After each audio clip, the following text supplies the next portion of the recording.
So Megan Fox had an interview with New York Times Magazine, and she talks about why women dislike her. All right.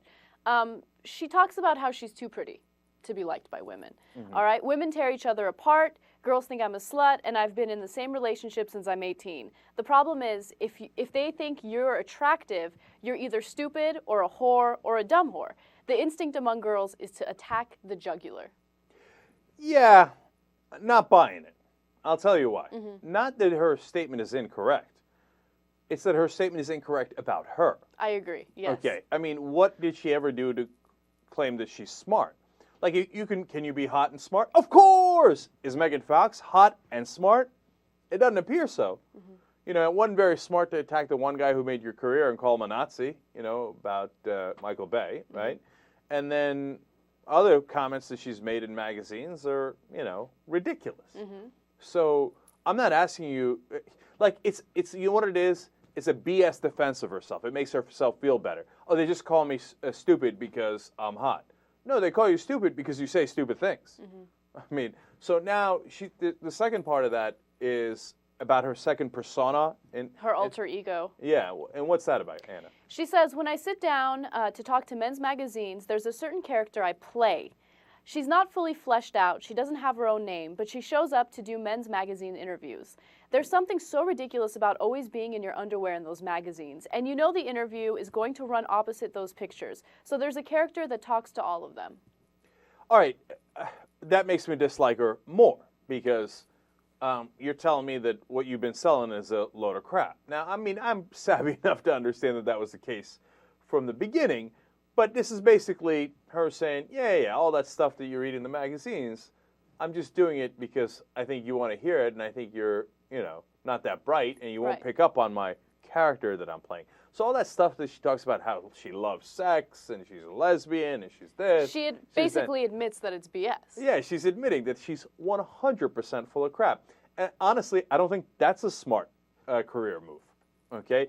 And then she's complaining about being in underwear in magazines. But babe, I hate to break it to you, that's your career. You're not Hillary Clinton, okay? You're not Madeleine Albright. You're not Sandra Day O'Connor. You're Megan Fox, and you built your career on being in underwear in magazines. If it makes you uncomfortable, I got a crazy idea for you. Don't do it. I hate to assume that she thinks this deeply, because she probably doesn't. But she probably thinks, I'm speaking to, was it New York Times Magazine? Yes, magazine. I'm speaking to New York Times Magazine. I'll tell them what I think about how I really think. Then when I speak to Maxim and all these men's magazines, I'll say, oh, you know, I like to kiss on women. And she doesn't think, these guys read these magazines, and these guys read these magazines. I can be myself here, and I can be this slut over here, or this lesbian over here, whatever persona I need to have in my underwear to make money here. Then I'll go ahead and tell them the truth over here, and thinks that they'll never come together. Clash, Yeah, here's what she miscalculated. The Young Turks read both New York Times Magazine and Maxim, so we caught you. And those, I don't know. I feel that it's really insulting to her audience to play this bullshit persona as if that's how you are in real life. Like, if she plays it in movies, of course she's acting. That's her job. That's no problem, right? But if you're acting in real life, I don't know if I'm being goofy by being offended by that. And I'm not really offended. That's way too strong. But it seems like, well, then I'm not interested in you. You're fake. You're. So why would I ever read an interview with you again? But not that I read a lot of interviews with Megan Fox. Like, oh, what does Megan think? Right? But you're telling me that you lie in a great majority of your interviews. So, okay, then I won't pay attention to it. I don't think she even knows who she is yet. Like, that's part of the problem. Megan Fox doesn't have a true identity. She every time I read about her, I feel like she's this confused little girl. Like, wait, am I into women? Am I really smart? Like, she doesn't really know. She doesn't have anything to identify with other than her looks.